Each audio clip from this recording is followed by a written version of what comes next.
All right, so this is Todd Atkins, and I'm back with Miguel Ederati, and this is another episode of the MMA Conspiracy Hour. And we're going to kind of talk through this latest announcement of Conor McGregor and Michael Chandler on Ultimate Fighter Season 31. So, Miguel, I kind of want you to take it away and kind of give me some of your initial thoughts on this. Well, in many ways in the MMA world, this is one of the announcements that the people have been waiting for. When is McGregor going to fight next? I think him and John Jones were the two big ifs most of last year, and he's been healthy. We'll see how he goes, into this fight. I don't think it's 100% official yet, and so we'll see. I think there's a lot of details that are questionable here. And though McGregor is the big name, I think he has fallen back to the pack. And just the fact that they're asking him to do a season on the TV show, and that's hard work, to be there present and not, be able to take a day off or whatever. It's when you're on a TV schedule, it's a very different ballgame. They're asking him to do a lot of work for what he's going to put in there, more than they have in the past. Because if it's just promote the fight, do a tour on the airplane, London and Ireland, and then New York and Vegas or whatever, whatever their tours were, that's not the same as being locked down in the house, for 8 weeks. And as a coach, he might not be that, but he's the focus. They're going to have a camera in his face all the time. It's interesting what you just brought up. It isn't technically official yet because he's not even in the USADA pool. They don't have a date. They don't have a venue. They don't know what the weight's going to be. Would this, I mean, you've match made hundreds of shows. Would this make you nervous if you were in that situation? Yeah, McGregor is, he was always kind of a little bit of a loose cannon guy. And, what has happened over the years, add to that, the famous term FU money, because he now does have FU money. You know what I mean? So he doesn't really have to march to the beat of anyone's drum but his own. Now you're asking him to come to a TV show with some secrecy involved and all that type of stuff. And, it is a little bit up in the air how his personality is going to handle that day in, day out, and how they're going to handle it. He may ask for, no, I'm going to come in, shoot a couple of scenes, and then I'm out of there. And he may be a big enough star to get that. You know what I mean? But all that stuff will have to be worked through because, like I said, him locked in a house, for 8 weeks in the typical, fashion, or they're trying to get 8 weeks of television filmed with him as the main focus. Chandler obviously would also be a focus, but come on. Yeah, I don't know if he's ready for that. I think that would be something I'd worry about. Contractually, he's maybe obligated to do it. And McGregor, when he's had to put in a hard training camp, there's 8 weeks there and that sort of stuff. He's a big, he's been focused. He's talked in the past about, how he uses his mind to envision things. And, there was some book that was influenced him. You can look all that up. But is he so diversified now, and is his focus and that type of stuff on his businesses and building his whiskey and even his public image seems to be a little more important than fighting in recent years. So is he going to be able to dedicate 8 weeks directly just to fighting and be on television doing it? Yeah, you're in a situation where that's volatile. Yeah, and they need them to fight at the end of the season. So it's not like they can say we can just delay this, Yeah, they could put it off a little bit, but I think that's what they will use also to bring him back into the USADA pool and stuff like that is the time that he's there and have him pretty much monitored just to make sure everything goes right.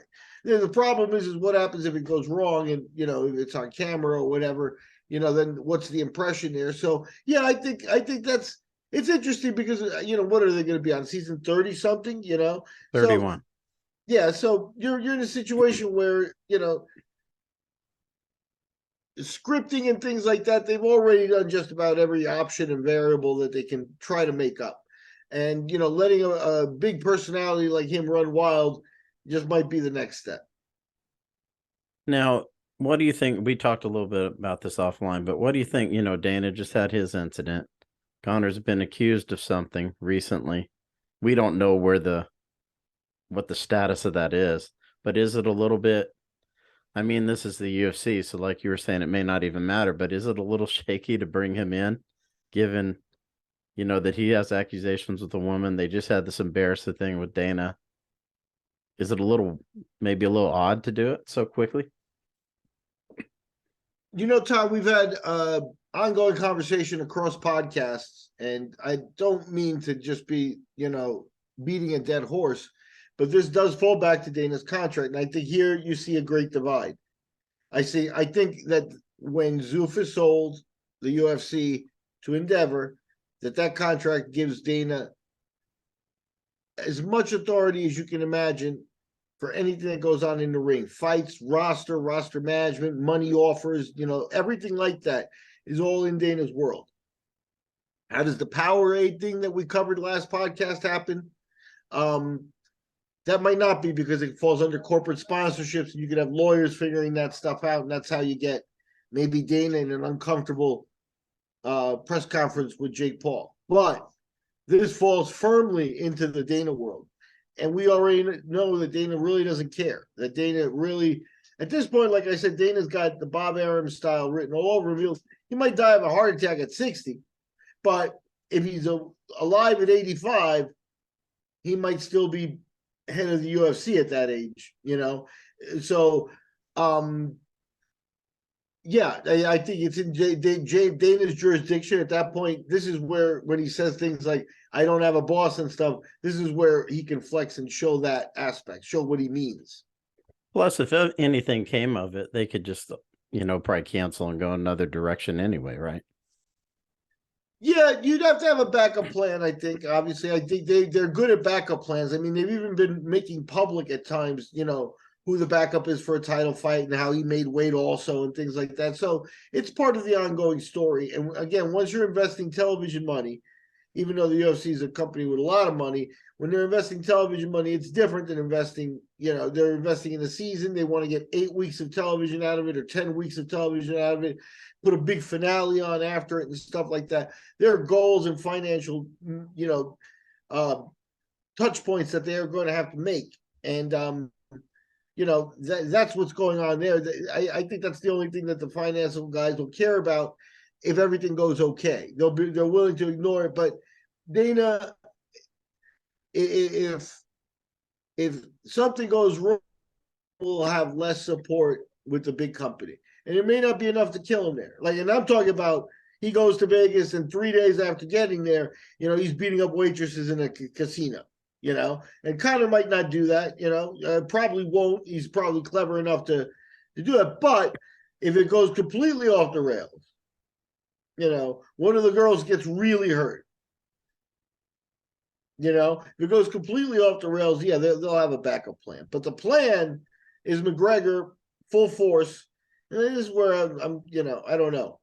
I'm not. His personality hasn't changed that much, and I don't think that's an 8 weeks of television personality. He gets annoying. But I mean, he did it before with Faber. Yeah, that's a long time ago. He was a 45er, and that's before, I think you could take him for before and after Mayweather.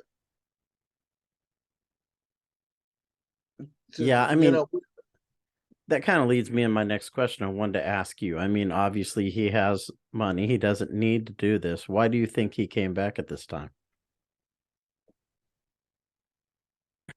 He's I wouldn't accuse him of being like, a guy who likes to pad his record, a guy who likes, I think he does think of himself as the best fighter on the planet. I think that's a big part of his persona and his inner being and his inner thinking. There are a few guys that it crosses over, like with John Jones, you also get that same sense. John's had his problems and things like that, but when you sit down and analyze, his berating of Daniel Cormier, a very high level athlete, you can tell that winning is everything to John Jones, and I think that at some point, Conor fits that bill. I would never say at this point that Conor's a poser of a fighter. I think he's a real fighter. And I think at some point that bite to comeback comes in. I think it's an influx of cash and money that also helps the business. He's probably making less than the Mayweather time. So obviously at some point, motivation, that's why he's doing other things to, bring in more money and stuff like that. At this point, he's a corporation. So you don't know what you're going to get in the ring until we see it. But I think, Dana's ready to take that chance, for payday at the end of. All right, Miguel. So I wanted to ask you a question. We've kind of talked about the season. We've talked about some of the different aspects that, people should consider. Now, what do you think about the fight itself? It's an intriguing fight. McGregor talks big about his comeback. He wants title shots and things like that. The UFC's putting a tough guy in front of him, to make it look good in terms of, making him work instead of just gifting him a title shot, which, wouldn't have surprised many people, So in essence, I think it's a good match. I think what makes it interesting is, McGregor spent a year on social media, basically almost advocating steroid use, with he was really bulked up in some of the pictures that he saw. He made conversation about, possibly fighting heavyweights and things like that. And now he's got to come back to 155. I wonder if, what if he enhanced every one of those pictures a little bit just to look a little bulkier every time before he put it out there, just to send a different message. Who knows what McGregor is capable of, but the weight will be an issue because at 155, it'll be interesting if McGregor gets there safely and healthily. It's been a long time. And Chandler, obviously, you're talking about one of the elite guys that's out there right now. I like what Chandler brings to every fight, but, of the guys in the division, Chandler is a guy that has some disadvantages against McGregor. McGregor's got a lot more reach. What McGregor has is elite precision. And you've seen that. We've seen that. That's not just talk, when Mark Kern knocked out Ranger Stott with a knee, it was like, wow, elite precision. But, Ranger Stott was not Jose Aldo or Eddie Alvarez, where, those fights were basically changed with, one punch and then maybe one or two punches in the Alvarez fight. So he's elitely precise. And the other guy is much stockier than him. He's even stockier than Alvarez and stuff. So he's going to have a lot of reach advantage. And if he touches him first and hurts him early, Chandler tends to want to wade into a firefight. And again, that precision comes in. He's going to hit, he can hit people, don't underestimate that talent. He came in with power and he came in with precision and he showed it against high level guys. And I think Chandler in his style might be susceptible to that. It could go that way in Conor's way. And then, we're all on the Conor McGregor wave all over again. And that could be, what they expect. Obviously Chandler is going to disagree with me, and I respect that. I'd like to see a different fight for sure, but I do sense that, of the guys available, Chandler was the one with the most disadvantages against the McGregor type. Yeah, my concern for McGregor, if I was Dana White making this fight, is that, he's not the same guy he was when he was training all the time, which Chandler does. Chandler's a maniac. Yeah. He treats the game like he's still trying to get up there, which he is trying to get up to a title. So he's still living that lifestyle and still, so that's my concern. I make this fight and maybe Chandler makes McGregor look ordinary, or maybe he just turns ordinary, because he isn't doing all the things that he did before. Look, I'm going to give some advice to Chandler. You're a Bellator champion.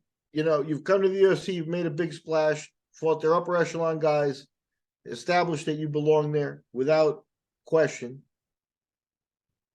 And, you're making money, you're making better money with the UFC, probably. You're making decent money. But this McGregor fight is that shot.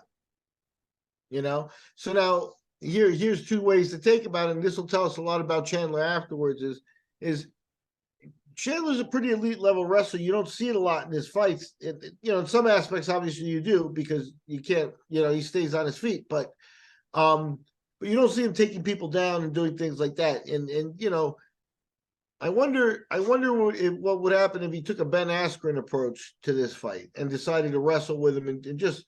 I don't think McGregor is going to submit him in 5 rounds. I think conditioning will be an issue that favors Chandler in that respect. And Chandler could, you know, that's considered a boring fight, but it shouldn't be because that would be a tactical weapon that, you know, unfortunately, if you think it's going to be a boring fight, that's a tactical weapon you're taking away from Chandler. Chandler's chances of certain 5 rounds, you know, against someone like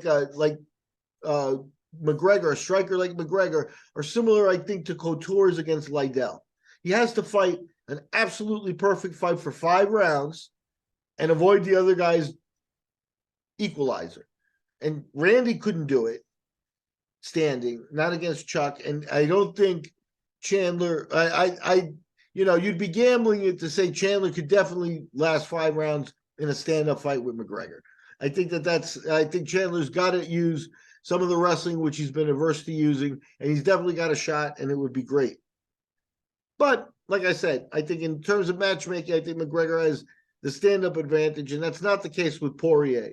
You know, Gaethje is probably a little physically smaller than McGregor too, but Gaethje's striking would be a different ball game for McGregor. You know, fighting a near equal maybe or something like that. Those are all more difficult fights than Chandler, I think. Yeah, I mean, I see why they made the fight because stylistically, unless Chandler wrestles like you said, if he fights like he usually does, and might be willing to be coerced into doing, you know, by the brass or whatever. If they say, "Hey, we want a firefight," will you go out there and do it? You know, that wouldn't shock me if they, you know, if they've already kind of told him that. You know, and they do that in subtle ways, bonuses. You know, encourage you to do, you know, that type of thing. You know, who knows if there's other, you know, under table money that's there and things like that. Sponsor, you know, additional sponsorships that could be turned their way or not turned their way. So yeah, I think when they decide to make a guy, you know, it goes back to the Fertitta days. They like to make stars, and when a guy's selected, I think Poirier is a good example of that. You know, he fought hard. He got picked, and then all of a sudden now he's off diversifying. He's gotten some access to, you know, I think he has a hot sauce, you know. It's not whiskey, it's not, you know, but it is an outlying business that Stanford, he wouldn't be in the hot sauce business if he hadn't been fighting, you know. And he wouldn't be making hot sauce at home, you know, bottling it and selling it to the neighbors, you know, that he came into that business strictly because of this. That not every guy gets that opportunity. And Poirier did. So I think that there's a status there. And, you know, Chandler hasn't gotten to that. Hopefully he does after this fight. I really do. I really hope he does. Yeah, and that's some interest you say. I mean, when you're trying to get to that next, you know, I mean, he's upper echelon, but maybe the next tier where you can get some opportunities like you're talking about. Is there pressure on Chandler to win, or is there pressure on Chandler to entertain? Chandler probably is the worst type of pressure in this fight, and that he has to do both. Because, you know, a loss puts his record in the UFC. I don't have it in front of me, but he's won some, he's lost some.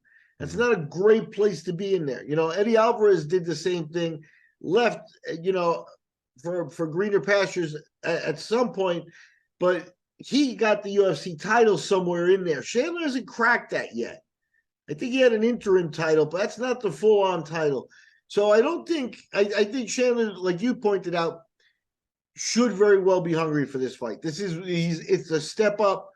It is the top rung now, you know, of potential and possibilities and stuff. And this is the time to be your best. And if that comes in and you need to wrestle at some point to get yourself in the W column, you need to weigh that in there too, because what you're looking at here is the difference between going back to the pack or, you know, moving on at a different level where every fight you have now, you know, becomes the focus and stuff. Maybe they won't even turn him into that type of star, but, you know, that would be the torch being passed from McGregor to somebody has to happen at some point.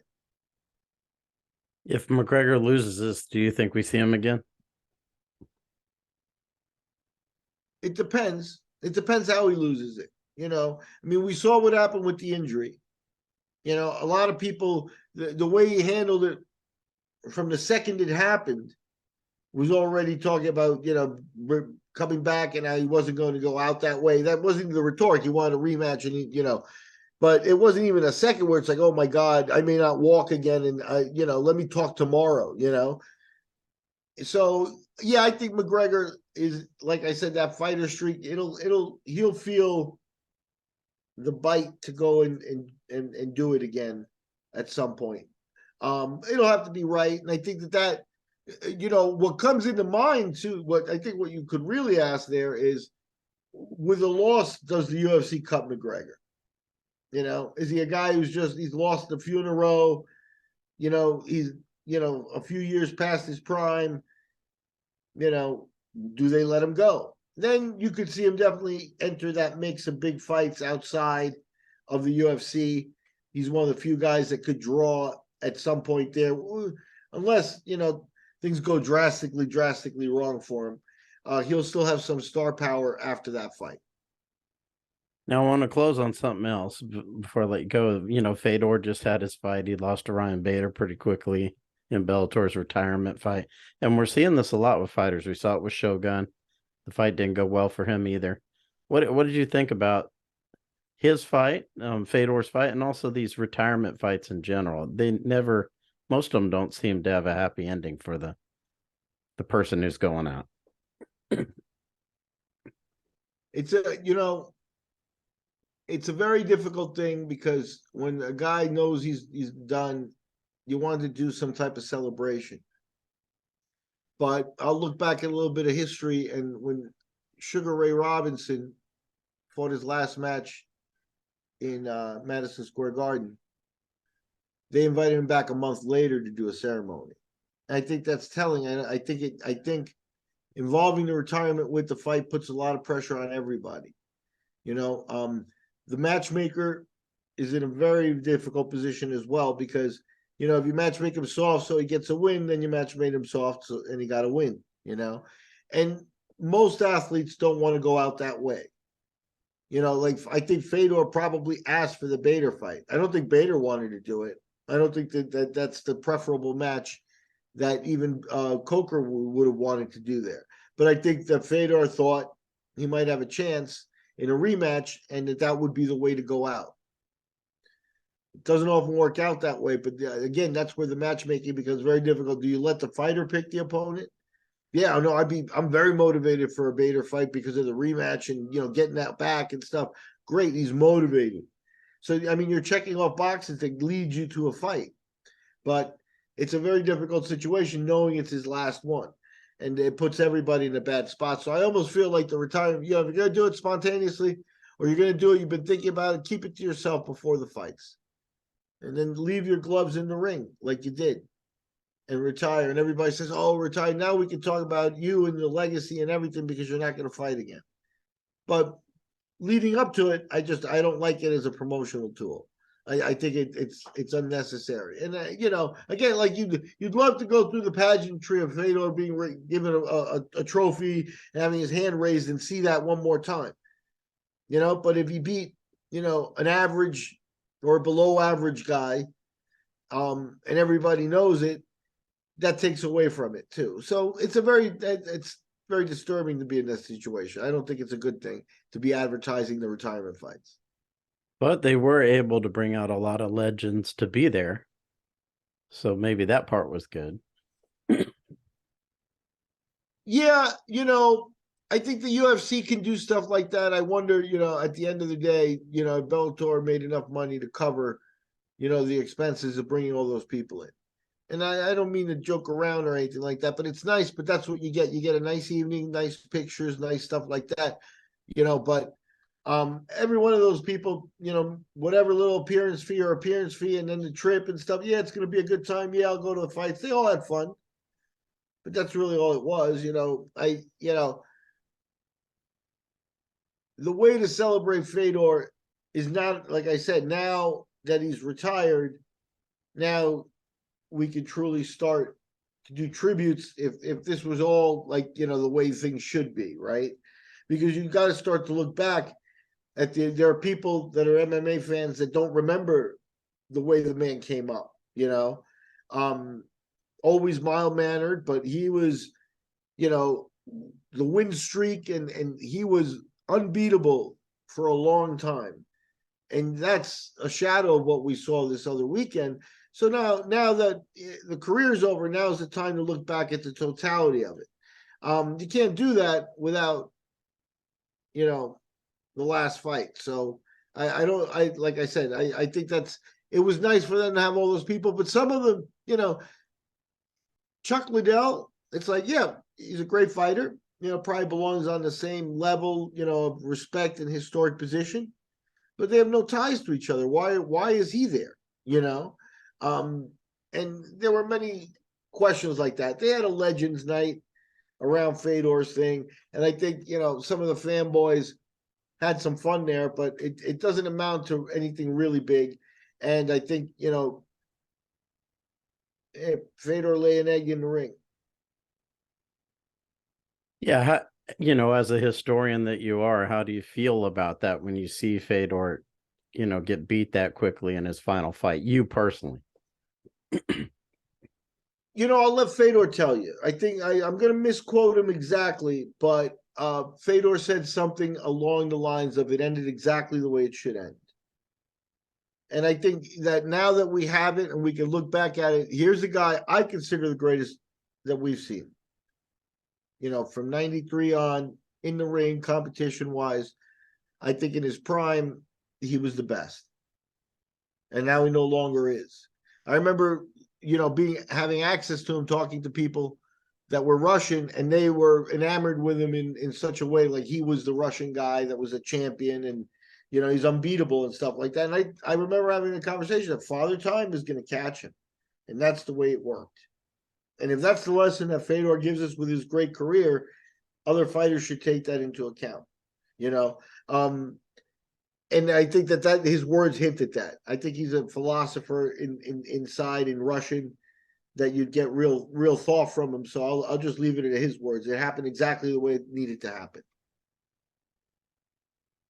Yeah, I think, as fans and other people, they kind of, because they just saw it happen to Shogun, they kind of feel like the retirement fight announcement, as you were saying, doesn't make any sense to do, because a lot of times it's not a celebration, really. Yeah, I mean, at the end of the day, there's not a Hall of Fame. There's not any organization in any way, shape, or form like that. So retirement is retirement for these guys, unless they've got a gig in the business, like announcing or doing commentary or things like that, which very few do. Then they're looking at a step back from the limelight, and that So when you approach them and they're like, okay, you got a couple fights on your contract, but you've lost a few in a row, whatever. And they, all right, I want to do one more and then I'll retire. But it's at that moment that the fighters made public his retirement. And at that moment, the promoters have said, okay, we'll use that to promote the fight. Mm-hmm. And I just think that it starts that the fighters should always consider that retirement something very private. And that, what? I got 3 fights left. I got 2 fights left. Keep some of that to yourself. Not everybody, needs to be public with that stuff. And then if you retire like if Fedor had just done the fight and then retired, then we might have been missed a few photos in the ring with some legends and things like that. But I think it almost would have been a little bit more of an elegant way to go out than to have him take his peers and have him look bad in front of him. It's just I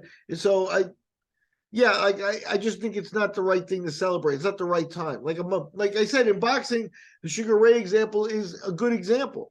They celebrated a month later. A month later, they bought Sugar Ray Robinson's nemesis, Basilio, the fighter from Utah. My boxing is a little rusty, but they bought 4 of his greatest opponents, and they did a ceremony where they were in each corner and he was in the middle, and they kind of approached him and they gave him a trophy. This was a month later. And here it's like Fedor's retiring and you want everything to go gloriously on the day of a fight. And we know fights are chaos. So yeah, I think the retirement fight should be announced by the fighter when they feel it. And it shouldn't be used for promotion. And if they retire, then you promote afterwards. But that's all being done wrong in MMA. Yeah, I think that's a good point. It's a good point that people watching this, I think that's a good idea. The way you put it is not to announce it and then maybe a month later. Or the next Bellator show, you have Fedor Right, back. right. You have Exactly. you do something commemorative and thank him for everything he's done. Not like, hey, we got together and a great party, but you'd lost. There's just it's an uncomfortable feeling.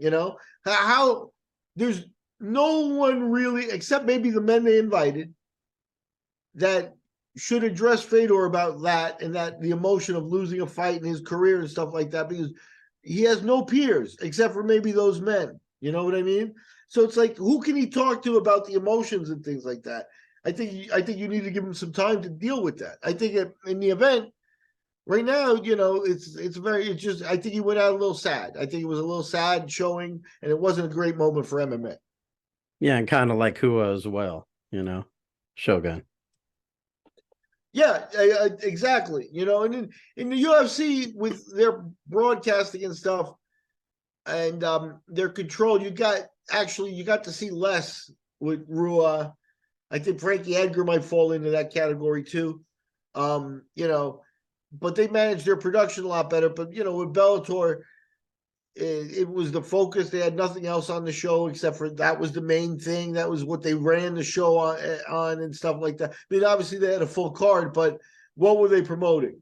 Only Fedor, and all of that just makes for.